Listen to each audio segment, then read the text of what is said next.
Namaste everyone. I am Dr. Rahul Kaushik, Assistant Professor at Ramesh Institute of Vocational and Technical Education, Greater Noida. Today, I am going to take an interesting topic of your Herbal Drug Technology syllabus, Unit 4, and the first part is quality control or standardization of herbs. This topic is also described in your syllabus as ICH and WHO guidelines for the quality control of herbs. So, today we are going to discuss what is the need of quality control or standardization of herbs and how we carry out what are the various parameters we have to consider for quality control and standardization of herbs and herbal products. So first we will discuss about the definitions which have been mentioned in the WHO guidelines. There are separate definitions mentioned in WHO guidelines for herbs, herbal products or herbal drugs. Like herbs, they have defined herbs as those materials such as leaves, flowers, fruits, seeds, stems, wood, bark, roots and rhizomes or other plant material which may be used either in the entire form, in the fragmented form, or in the powdered form. If we look at the definition of herbal drugs or herbal formulation, they includes the finished label products that contains active ingredients such as aerial or underground parts of the plant or other plant material or combination thereof of the underground or aerial parts of the plant, whether in the crude state or as plant preparations. We know that the herbal drugs, these are the phytomedicines or phytopharmaceuticals which are sold in the world as over the counter products or in the modern dosage forms such as tablets, capsules, liquids for oral use. They are also dispensed in the form of dietary supplements containing herbal products, such also called as nutraceuticals, which are available in the modern dosage forms. Then, herbal medicines consisting of either crude, semi processed, or processed plant material. These are the forms in which a herbal drug is dispensed in the market for the customers. If we look at the India's strength in the herbal technology or the status of herbal drugs, we out of the total 10,000 species of the plants which are being identified and studied intensively, 8,000 plants are found to possess medicinal importance. Of the 10,000 species, out of the 10,000 species, 3,500 plants they are edible, 1,000 plants they belongs to other categories, and 325 plants they have pesticidal properties, 425 plants they have gums, resinous or can be used as dyes, and 550 plants they contains high quantity of fibers and they are utilized for other commercial purposes. Now again, if we go deeply into the 8,000 medicinal plants, out of the 8,000 medicinal plants, around 2,500 species are there in India, which are medicinal plants and they are being used by the tribal communities orally. These 2,500 species they are not known to modern scientists. They are consumed by the tribal communities for prevention treatment of their ailments. Out of the remaining medicinal plants, around 900 species of the medicinal plants they have been mentioned in Ayurveda system of medicine. Around 700 plant species have been well documented in Unani system of medicine. 600 species have been mentioned in Siddha system of medicine. There are around 250 species which have been mentioned in Amachi system of medicine. This Amachi system of medicine is basically known as the world's oldest system of medicine, and it is right now it is also prevalent in very extreme areas of Himalayas. This system of medicine is supposed to be developed in some says it developed in China, some says it developed in India, but it is being followed by a few people only, which resides in the Himalayas. And there are around 30 species which are mentioned in modern system of medicine, and they are being used in various for treatment of various purposes, for treatment of various diseases. So this is the Indian system. These are the plants, group of plants or number of species which are mentioned in Indian systems of medicine.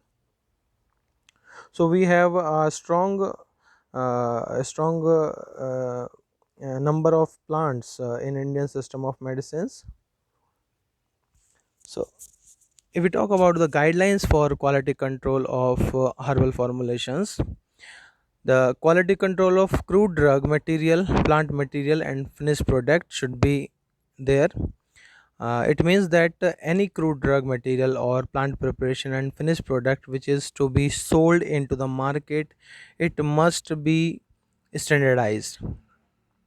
There must be provision for stability assessment and shelf life determination of those plant products. There must be provisions for safety assessment, documentation of safety based on the experiences or toxicological studies, and there are studies on the assessment of efficacy of pharmacological information and biological activity evaluations of the plant materials which is to be sold into the market. So before launching a product into the market, you have to ensure its safety, quality, and efficacy. If we look at the definition of standardization or simply quality control, the standardization means of a drug means confirmation of its identity, confirmation of its identity, determination of its quality and purity, and detection of the nature of adulterants by various parameters like morphological, microscopical, physical, chemical, and biological observation. So this is all about the standardization parameters which we have to study for a particular drug or a drug product before sending the drug product into the market. Simply if we say that what is standardization, so we can we can describe standardization as we can describe standardization as the establishment of identity,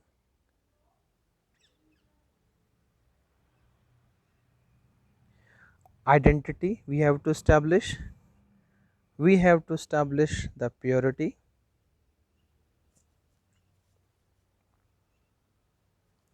then we have to establish the quality,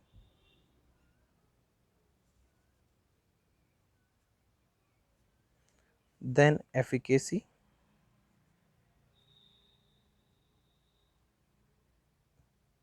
and before efficacy we have to determine the safety.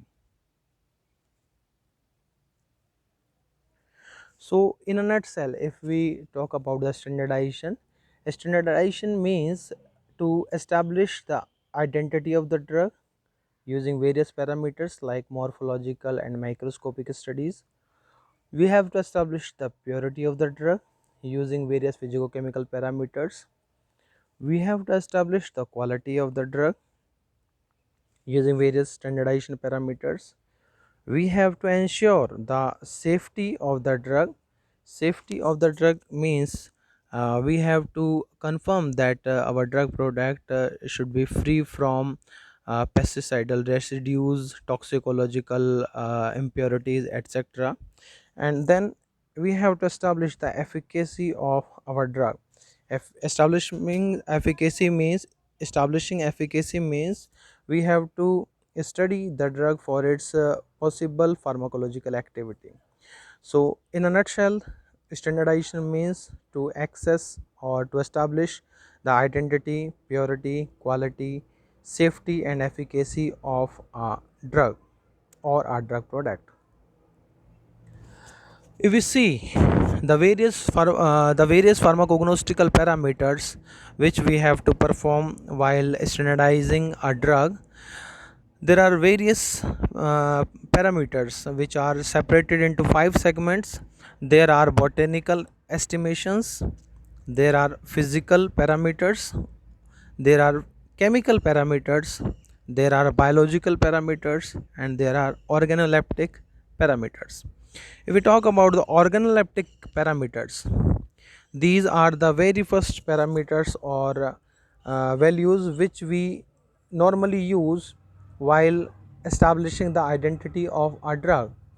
Suppose if we are going into the market for buying apples, we must confirm the fruit from its color, taste, odor, and external appearance that yes, it is apple.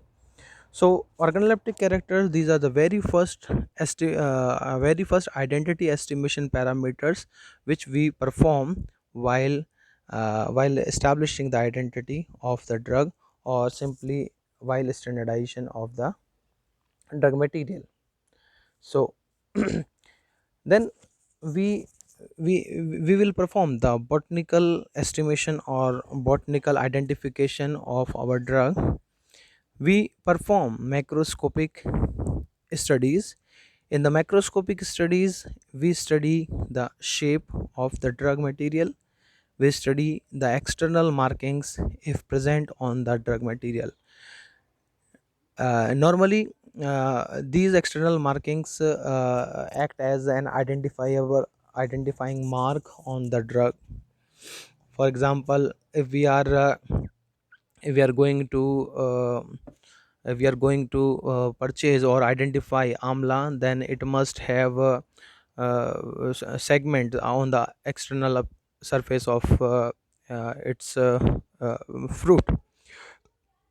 Then after the macroscopic observation of the drug or the drug product, we will go for microscopic studies.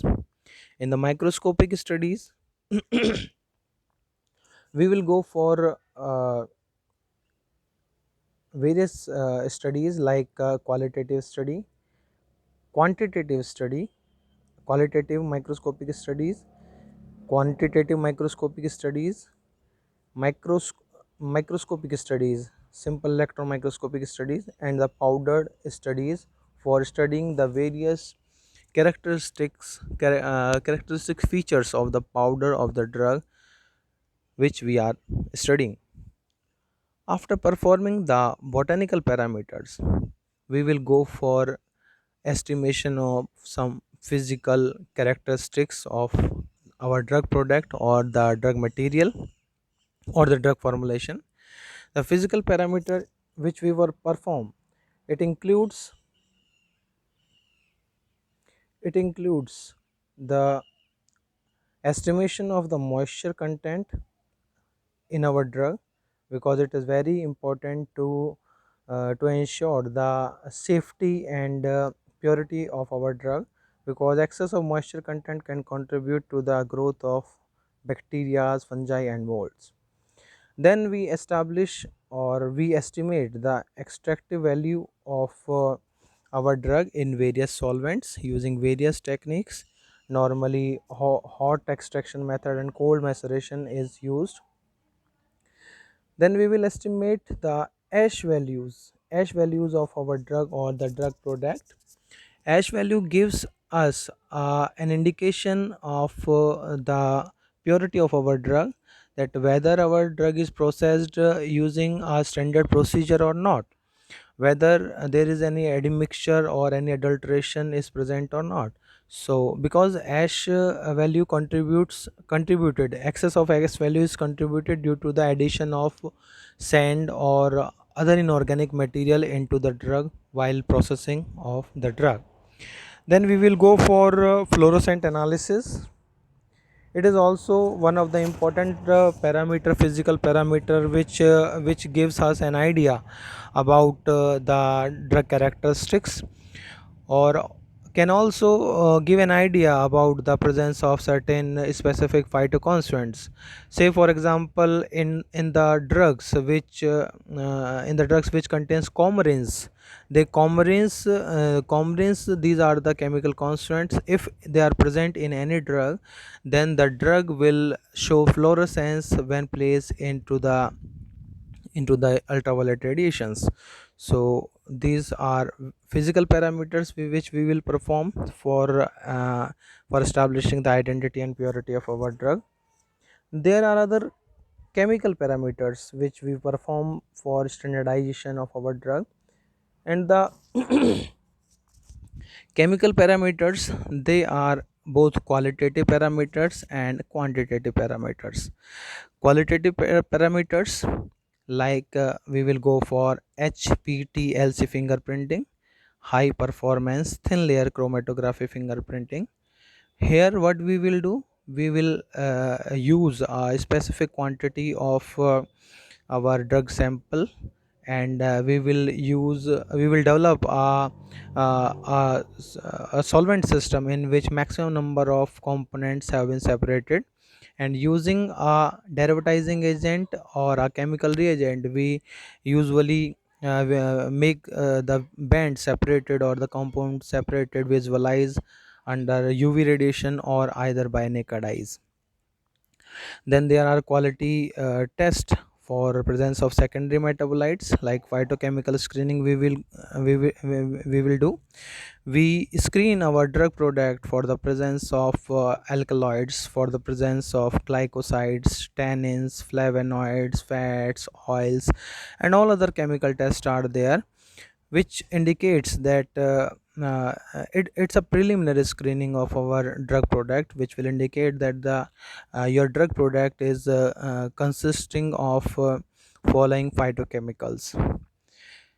There is a more sophisticated fingerprinting which is called as DNA fingerprinting. Here what we will do, we will place the sample of our drug into the DNA fingerprinting, and they will give you a sequence of codes which will helps in the establishing the identity of our drug. Suppose if we are unable to identify our drug on the basis of morphological observation, on the basis of organoleptic observations, then DNA fingerprints, which we developed using sophisticated DNA fingerprinting technique, they identify accurately the identity or the plant which is being studied, because we have a database of fingerprint DNA fingerprints of various plant drug materials, which are available in various biotechnological laboratories. And if we talk about India, we have a database of around 1000 plants, medicinal plants in Delhi University Botany Department. Then after those parameter, we will go for quantitative analysis using HPTLC, GLC, and HPLC. uh, Here, using these methods, we will estimate the quantity of our phytochemical or the biomarker which is present in our drug, and which is supposed to show the pharmacological effect inside the human body, since we are dispensing the herbal drugs, and drug is something that possesses pharmacological action. So HPTLC, GLC, and HPLC, we use these techniques for quantifying the phytochemical present in the our crude drug. Then we will go for chromatography for various purposes, to in order to set the standards or identification standards for our drug. Then we will also go for radioactive contamination check. It is a parameter which ensures the safety of our drug. Your drug or the drug product should be free from any kind of radioactive contamination. Then moving on to another important standardization parameter, which is called as biological standardization parameter. Here we have certain kind of studies microbial contamination, in order to ensure the safety or to ensure that your drug product is free from toxic effects. So we must go for a microbial contamination study. Here we will determine the presence of total bacterial count or total fungal count which are present in our sample. And there are limits for those bacteria and fungi in the standard monographs. We will also go for determination of pathogens, especially we will go for estimation of aflatoxins. Aflatoxins, these are carcinogenic compounds which are formed due to the growth of molds in the soil, and these are incorporated into our drug product through the soil only.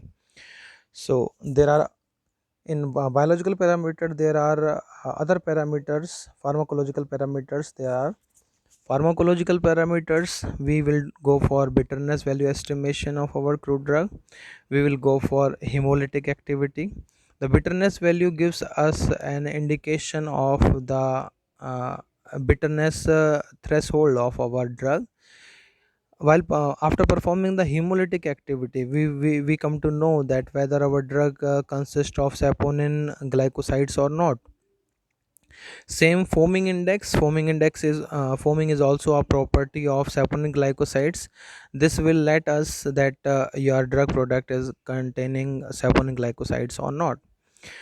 Then there is another important parameter we will study in standardization. It is called as swelling index.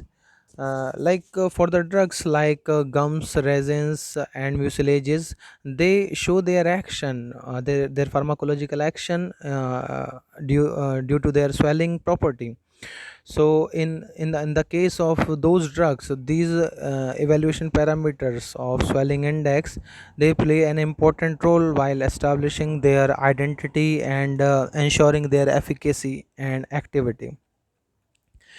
We also go for toxicological screening of our drug product, in where we will determine the existence of the pesticidal residue in our drug product, existence of the heavy metal in our drug product, and aflatoxin we have already discussed.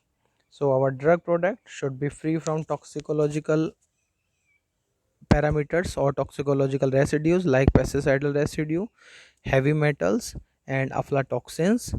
Also it should be free from total bacterial count, or these things should be present under limits as prescribed by various pharmacopoeias or various guidelines issued by either the ICH or World Health Organization.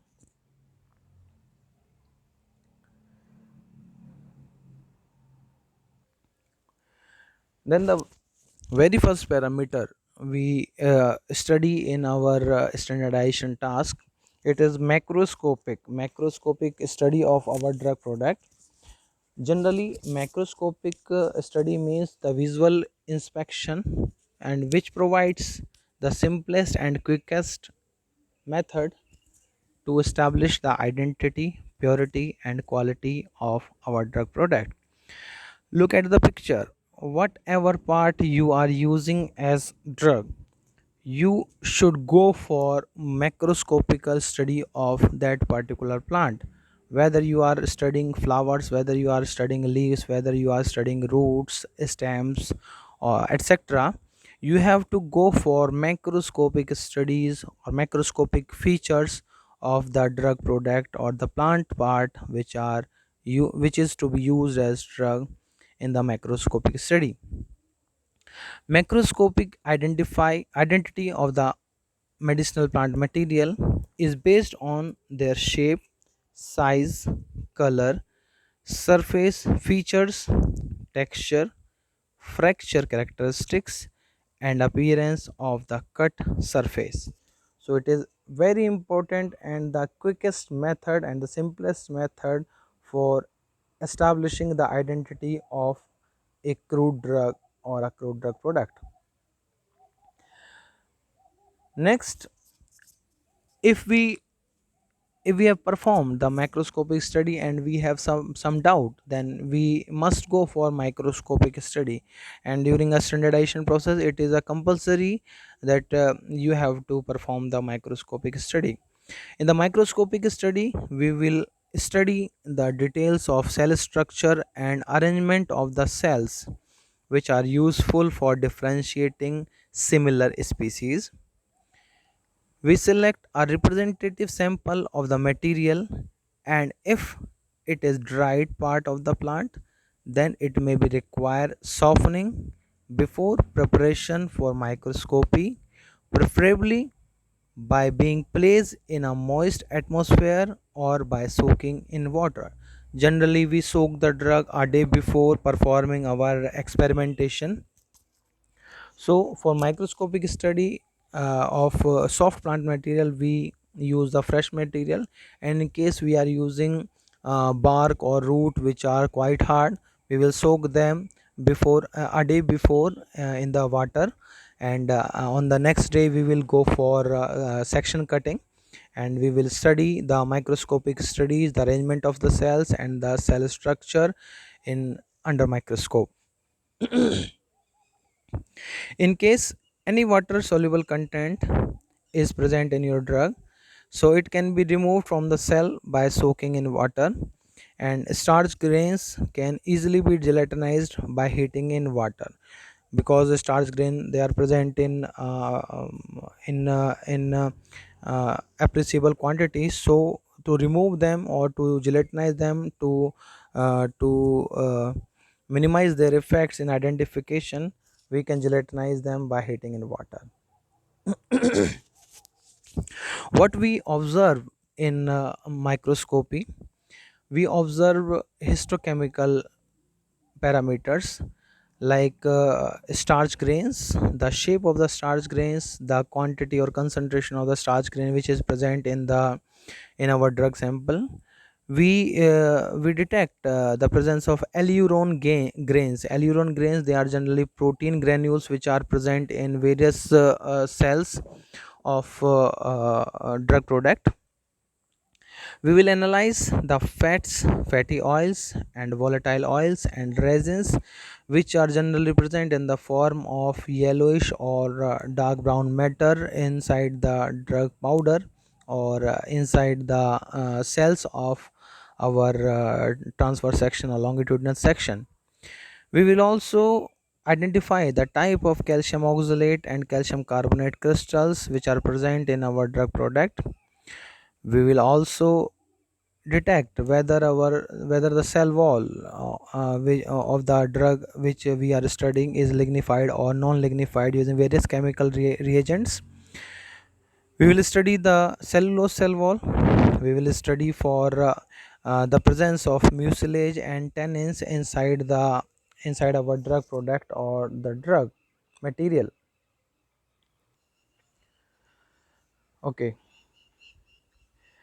suppose we are going for the analysis, or suppose our drug product is or our drug is composed of the leaves in intact form or in the powder form, then we should go for various specific parameters which have been mentioned in the pharmacopoeias for leaves only. We will go for stomatal number, identification of stomatal number, which gives an idea about the identity of the drug. We will go for estimation of stomatal index. We will estimate the Palisade ratio. We will estimate the vein islet number, the vein termination number, and the Lycopodium spore method, which is performed on the basis of a specific feature present in the powdered drug which we are studying. Then another important parameter for standardization or quality control of your drug. Suppose you purchased a drug from the market, and it contains lots of other material which is not supposed to be drug. Then you must estimate the concentration of or the percentage of the extraneous matter or the foreign matter present in the drug sample. So, if we look at the definition, foreign organic matter, it consists of the part of the medicinal plant or the materials other than those which is named with the limits specified for the plant material concerned. It means that suppose we have purchased clove, so clove should consist of the flower buds only. If the clove sample is having the stalks or the pieces of stalk, then we cannot consider it as a drug. We consider it as the foreign organic matter which is present in the drug product. It can be intentional adulteration, or it can be by mistake in the processing of drug material. Foreign organic matter also consists of any organism, part of the product, or an organism other than that named in the specification and description of the plant material concerned inside any pharmacopoeia or any standard book on the drug material. There are mineral admixture. Mineral admixture means addition of certain inorganic content inside your drug product that is adhering to the medicinal plant material, such as soil, stones, sand, and dust. It can be done intentionally or it accidentally. So you have to identify how much is the foreign organic matter, and as per the specifications from the World Health Organization, the foreign organic matter should not be more than 2% weight by weight, because you are going to use the drug for human consumption, for preparation of formulation for human consumption. So you must ensure that your drug product is pure. If it contain organic matter or something that do not contain phytochemicals which are required for pharmacological activity, so the value of your drug product is degraded. Next important parameter is ash value.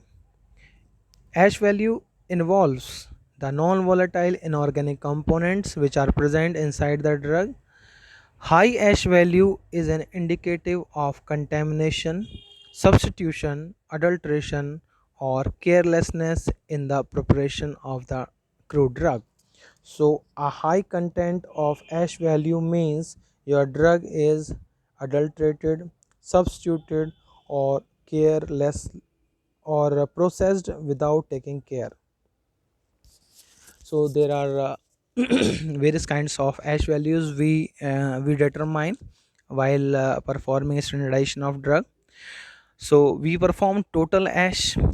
Total ash is designed to measure the total amount of material produced after complete incineration of the drug material at as low temperature as possible, near about 450 degrees Celsius, to remove all the carbon, hydrogen, nitrogen, and oxygen present in the drug.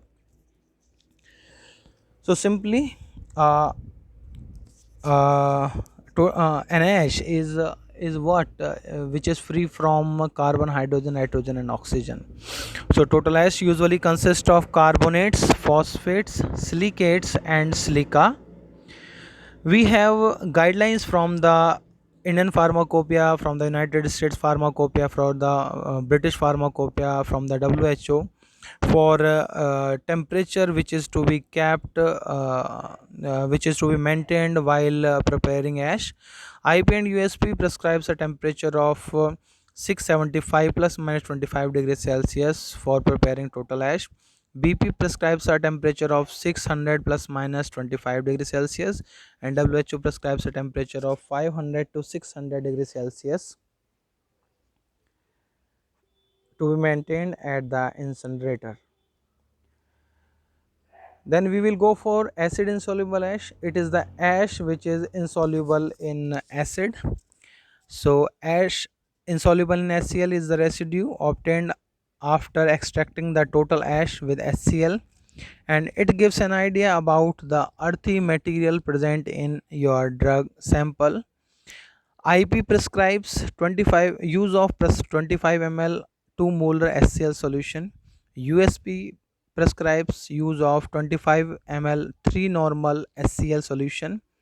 BP prescribes British Pharmacopoeia prescribes 15 ml water and 10 ml HCl to be used for obtaining acid insoluble ash, and the WHO prescribes use of 25 ml of hydrochloric acid, which is near about 70 grams per liter, to be used to obtain insoluble ash. So there is another parameter, water soluble ash. It is the total ash content which is soluble in water. It is good indicator of presence of previous extraction of water soluble salts in the drug or incorrect preparation or amount of inorganic matter.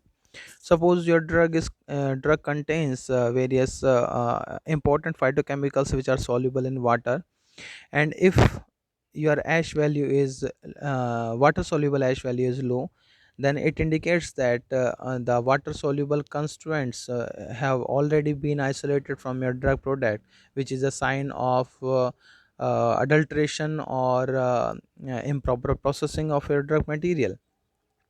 Then we also have carbonated ash, where the ash is treated with ammonium carbonate. We have a nitrated ash, where the ash is treated with dilute nitric acid. Then we go for extractive value, identification of extractive value. Extractive value means the amount of active constituent present in the crude drug material when extracted with a specific solvent, or you can say extractive value is the percentage of the extract which is present in a drug product which is soluble in a specific solvent. We generally perform extractive value in various solvents of increasing polarity, like petroleum ether. We use benzene, we use chloroform, ethyl acetate. We will go for methanol, and finally we will go for water and a mixture of water and alcohol. There are various methods for determining the extractive values. There are cold method, there are hot method, there are Soxhlet method. We If we talk about the cold maceration technique, we simply leave our drug product immersed in our immersed in different solvents, and we will leave it for extraction with the occasional stirring or occasional shaking in between. We leave the drug material as per the specification, or for the time period which is mentioned in the pharmacopoeia or the WHO guidelines. After getting the extract, after obtaining the extract, we evaporate the extract in fractions in order to obtain the total percentage of percentage of the extract which is present in a particular solvent after evaporating the extract or the solvent on the water bath. There are water soluble extractive value. There is what alcohol soluble extractive value. Generally WHO prescribes only water soluble extractives and alcohol soluble extractives. In alcohol soluble extractive we use 95% concentration of alcohol. We use solvent hexane extractive value, where we perform the continuous extraction for 20 hours. So, say for example, in case of Phyllanthus which contains the phytochemical phyllanthine, we will go for a solvent hexane extractive value, and the extractive value should not be less than 3%. We also go for volatile ether soluble extractive value, where anhydrous ether continuous extraction was followed for 24 hours or 20 hours. Then we will go for non-volatile ether soluble extractive value, where the drug having lipid content fixed oils like colocynth or fruits, they must not contain less than 3% pulp medicinal value. So there are various types of extractive value which we perform in extractives value identification. It gives an idea about the identity of the drug. There are various specifications mentioned in various pharmacopoeia and standard books regarding the extractive value of different drug and different solvents, and if our drug product comply them, then it is okay, or otherwise our drug product is having some adulteration. We will also go for estimation of insoluble material, which gives an indication of the presence of woody matter or vegetable debris or pieces of bark material, or you simply can say the presence of fibers inside your drug product. Say for example, in case of catechu, the water insoluble matter should not be more than 33%, and the alcohol insoluble matter should not be more than 30%. Then we will also go for total solid content, estimation of total solid content, especially for those drug product which are being dispensed in the form of extracts or in the form of powder. So in these case, the residue obtained when prescribed amount of preparation is dried to constant weight under specified condition, residue on evaporation. It means that you place your drug product on in the water bath, sorry, uh, in the you can say the you place your drug product inside the hot air oven, and wait for the drug to obtain the continuous weight. So in case of powder extract, it should not be less than 95%. In the case of semi solid extract, it should not be less than 70% total solid content. We also go for estimation of water content, since presence of water may have a detrimental effect on your drug product, and it may interfere with the stability of your drug product. So we will also estimate the presence of water or moisture inside the drug material or drug product. So for determining the water content, we go for loss on drying using gravimetric determination. We go for volumetric azeotropic distillation using toluene. We can also go for titrometric Karl-Fischer method, and we can utilize the chromatographic technique like gas chromatographic method for estimation of water content present in your drug sample. We can also estimate the volatile oil content, since there are many drugs which shows their pharmacological effect due to the presence of volatile matter present in them. So we should also go for estimation of volatile oil content present in the drug product. Simply, volatile oil are the liquid component of the plant cells, immiscible with water and volatile at ordinary temperature, and can be steam distilled at various ordinary pressure. Many herbal drugs contain volatile oil, which is used as flavoring agent. Say, if we consider an example of clove, it should contain not less than 15% of volatile oil inside the drug. So a content of oil less than 15% is not good for your drug product if your drug is supposed to contain the volatile oil. Then after volatile oil, we also go for estimation of bitterness value, because simply bitters, they are generally appetizers, and they possess an excellent pharmacological effect on the human body. So medicinal plants that have a strong bitter taste or bitters are generally employed therapeutically, mostly as appetizing agents. Their bitterness stimulates the secretion in the gastrointestinal tract, especially of the gastric juice.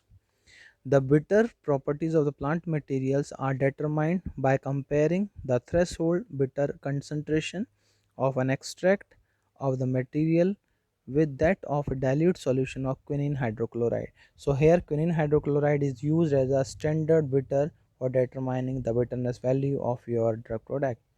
The bitterness value is expressed in units equivalent to the bitterness of a solution containing 1 gram of quinine hydrochloride or reagent in 2000 ml of water.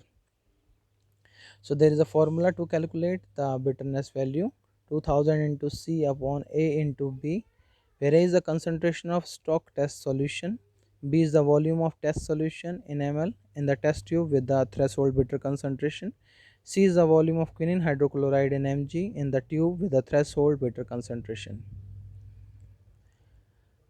After determining the bitterness value, we go for hemolytic activity, which gives an indication of the presence of saponin glycoside in your drug. So many medicinal plants, such as the plants belonging to the family Caryophyllaceae, Araliaceae, Spindaceae, Sapindaceae, Primulaceae, Dioscoraceae, they contain saponins, and most characteristic property of saponins. Most of the plants present in the above mentioned family, they have a characteristic property of saponin as their ability to cause hemodialysis.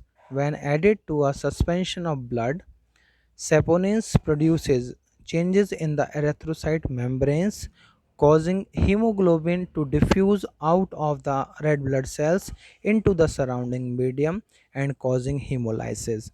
The hemolytic activity of plant material or a preparation containing saponin is determined by comparison with that of a reference material, saponin R, reference standard saponin, which has a hemolytic value of 1000 units per gram. So here is serial dilution for preliminary test. We will prepare the serial dilution of the plant material, in which we add buffer phosphate to stabilize the plant material extract, and then we add blood suspension, 2% of blood suspension in agar, in the equal amount of blood suspension in the dilutions, and observe for hemolysis. After obtaining the hemolysis result, we will calculate the hemolytic activity of the medicinal plant using the formula 1000 into A oblique B, where 1000 is the defined hemolytic activity of the standard saponin in relation to the ox blood. Generally, the blood we use belongs to ox. A is the quantity of standard saponin that produces total hemolysis, and B is the quantity of plant material that produces total hemolysis in grams. After obtaining those hemolytic values and all, we go for determination of tannins, because they are polyphenolic compounds and they also possess antioxidant action, and their estimation plays an very important role. Tannins or tanning substances are substances capable of turning animal hides into leather by binding proteins to form water insoluble substances that are resistant to proteolytic enzymes. This process, when applied to living tissues, is known as astringent action, and is the reason for therapeutic application of tannins. Chemically, tannins are complex substances, usually occurs as mixture of polyphenols that are difficult to separate. We calculate the percentage of or the quantity of tannins as per the given formula: T1 minus T2 minus T0 into 500 upon W, where W is the weight of the plant material in grams, T1 is the weight of material extracted in water, since it is a water soluble phytochemical, T2 is the weight of plant material not bound to hide powder. T0 is the weight of hide powder material soluble in water. After determining the concentration of tannins, we proceed for determination of swelling index, which is very important parameter in case your drug is gum, mucilage, or something that shows its activity by swelling in water. The swelling index is the volume in ml taken up by the swelling of 1 gram of the plant material under specified condition. Its determination is based on the addition of water or a swelling agent as specified in the test procedure for each individual plant material, which can be used either as a whole, cut, or in the form of pulverized.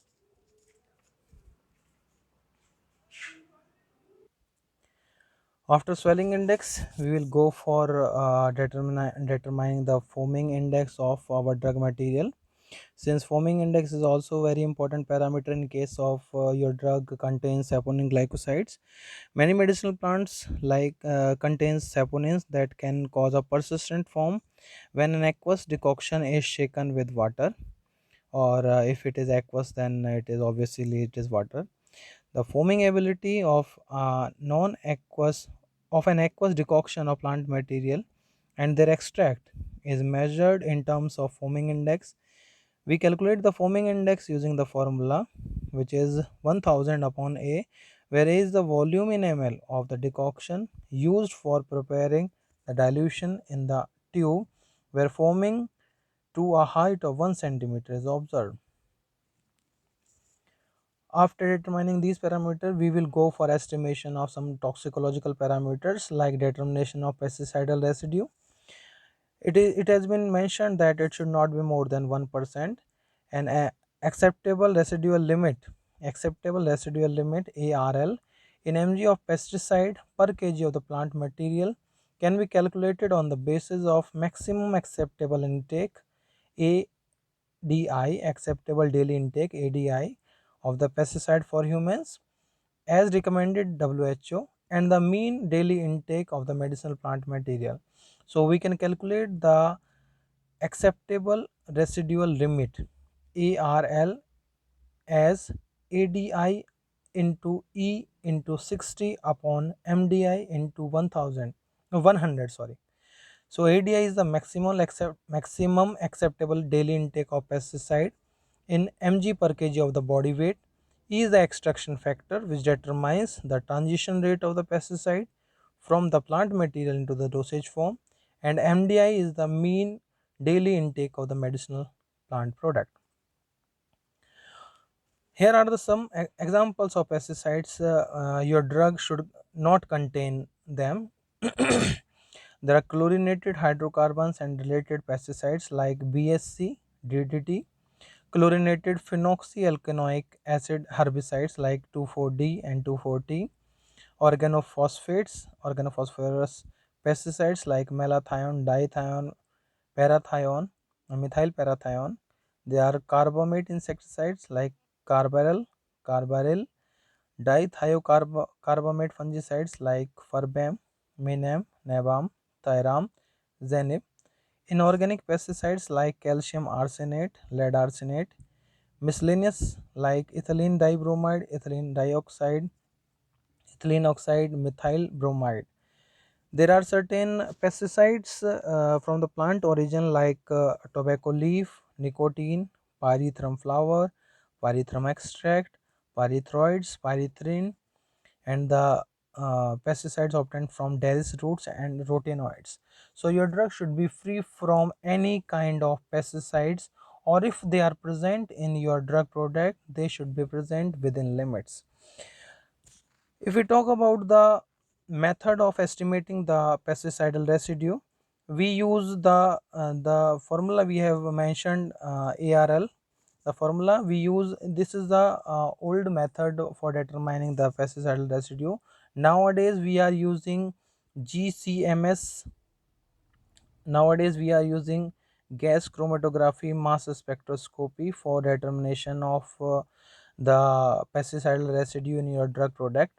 So simply here what we have to do, we have to prepare the sample as per the instrumental demand.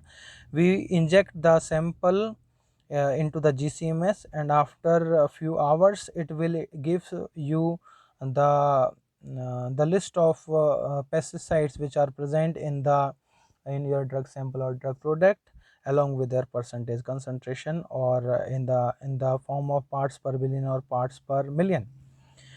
After next important parameter for determining the toxicity or toxicological parameter is the determination of arsenic and other heavy metal in your drug product. Contamination of medicinal plant products with arsenic and heavy metal can be attributed due to many causes, including environmental pollution and traces of pesticides or the condition of the soil. So we will perform limit test for arsenic, limit test for cadmium and lead. The contents of lead and cadmium can be determined by inverse voltammetry or by atomic absorption spectroscopy. Here also, atomic absorption spectroscopy is most widely used for determining the heavy metals in your drug product. Nowadays this is used on a larger scale, atomic absorption spectroscopy. So this also this involves the formation of or the preparation of your sample for determining the content of heavy metal in your drug product. The following maximum amount in dried plant material, which are based on the acceptable daily intake values, are proposed. Lead, we can the limit is 10 mg per kg is acceptable. For cadmium it is 0.5 mg per kg, it is acceptable.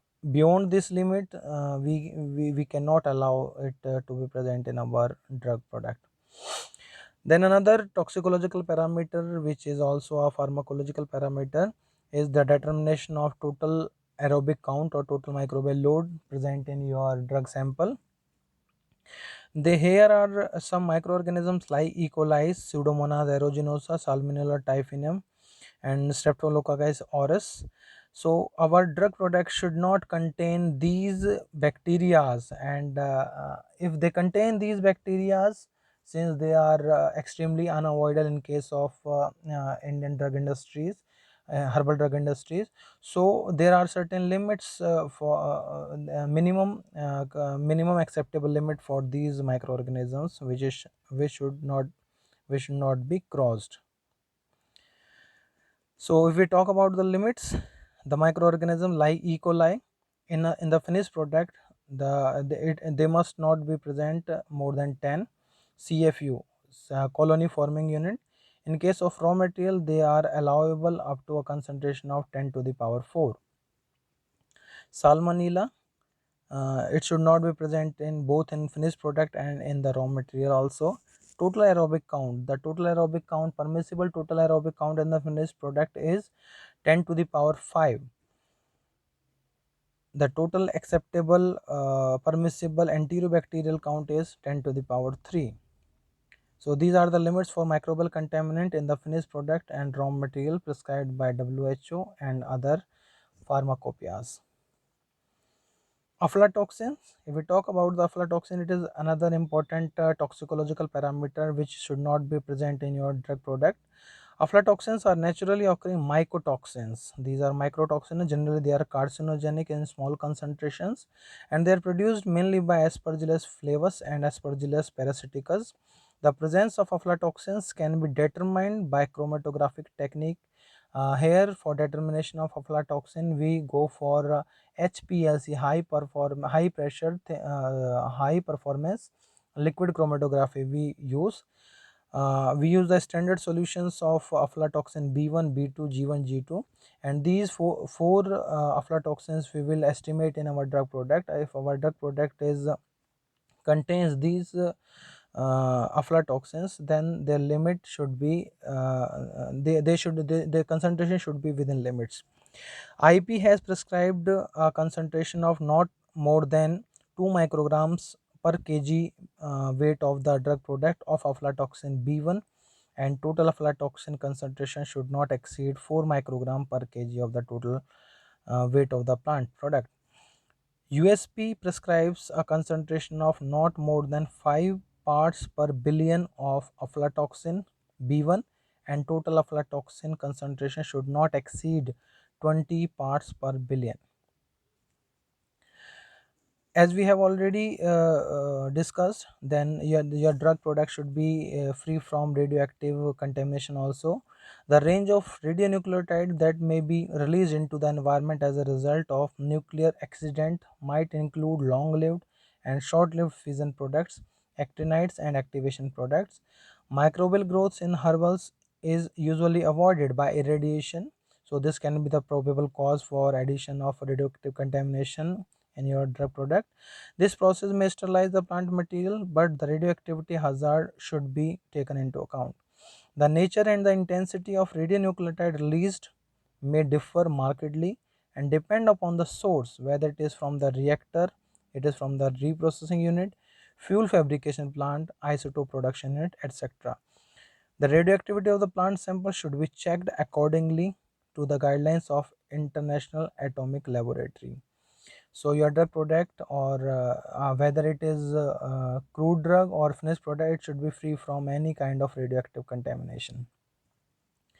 Then another important parameter for phytochemical analysis, if we say chromatographic fingerprinting of the herbal drug, it is separation, identification, it is used for separation, identification, impurity detection, and assay of herbal drug in the formulation or in the extract, and is carried out by following methods like thin layer chromatography, high performance thin layer chromatography, high pressure liquid chromatography, or densitometric chromatography, or GLC, gas liquid chromatography. So here is an example of TLC fingerprint of methanolic extract of Coccinum fenestratum. We use the extract of the drug extract here, and we process the drug material, the spot in a suitable solvent medium, mobile phase. And here if you can see, there are 10 different bands separated in the first picture. So this shows that these 10 components are present in your mixture of in your drug product, which is a mixture of compounds. If you look at the biomarkers they have used as standard, so these are the two standards, and they are present in your drug product which is studied.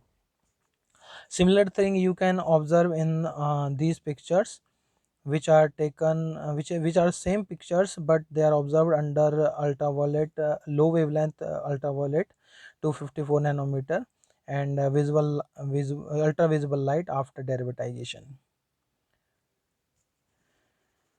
We can also see another example of comparative HPTLC profile of berberine in different market sample. So these are various different samples, R1, R2, R3. These are various different samples of market which we have used, and they are standards, standard 1, standard 2. These are the standard of your berberine, and you can see the presence of berberine is shown in the chromatographic band, or you can say the fingerprint of the drug product. So this gives an indication about the presence of your active phytoconstant in your drug product, which is very important for our drug product to show the pharmacological activity. If we talk about the analytical specifications of Ayurvedic formulation, like for Vati and Gutika, like tablets, if we call it tablet or pills, we should go for all the standardization parameter we have discussed till yet. We will go for description, organoleptic observation like color, odor. We will go for pharmaceutical estimation, like because we are testing the tablet. We will go for weight variation, disintegration time not more than 15 minutes, identification using TLC, HPTLC, and GLC, assay and the test for heavy toxic metals like lead, cadmium, mercury, and arsenic. Your tablet should be free from microbial contamination, and they should be free from pathogens, specific pathogens like E. coli, Salmonella species, Staphylococcus aureus, Pseudomonas aeruginosa, and they must be free from pesticidal residue and aflatoxins. So these are the specifications which has to be performed for for standardization of tablet. Apart from pharmacognostical parameters of standardization which we have discussed in our previous slides, we should also go for various pharmaceutical estimations, like in case of syrups, liquid oral syrups, ayurvedic syrups, we will go for organoleptic characters, total ash value, acid insoluble ash, water soluble extractives, alcohol soluble extractives, pH determination. Generally a pH of 1% solution and 10% solution is estimated. Total sugar content, viscosity, identification by chromatographic techniques, test for heavy metals like lead, cadmium, mercury, arsenic, microbial contamination, total bacterial count, TBC or total fungal count, TFC, test for specific pathogens like E. coli, Salmonella, S. aureus, and Pseudomonas aeruginosa, test for pesticidal residue, and test for aflatoxins. If we go for analytical specifications of Aswa and Arista, these are the fermented liquids of Ayurveda. So along with the possible standardization parameters which we have discussed in previous slides, we should also go for parameters like specific gravity at 250 degrees Celsius, alcohol content estimation, use of any method. You can use hydrometer, or we can also test it for the presence of methanol because it is toxic. We can also determine the total acidity of our drug product, the presence of non-reducing and reducing sugar, and other specifications are as oral liquids which we have discussed in the previous slide. So there are analytical specifications for churna or churnam, which can be a fine powder or which can be an extractive powder, which is called as kwath churna, coarse powder for decoction. So here, along with the other parameters which we have discussed in previous slides, we should also go for a study of loss on drying at 105 degrees Celsius, particle size determination using 80 or 80 to 100 mesh for churna and 40 to 60 mesh for kwath churna, and other specifications as given in the Vati or Gutika as we have already discussed. There are certain acceptable limits for Ayurvedic product or herbal product by various pharmacopoeias or World Health Organization WHO and ICH guidelines. So these parameters and specifications are as follows. Microbial contamination, total bacterial count in the finished product should be 10 to the power 5 colony forming unit per gram of the drug sample.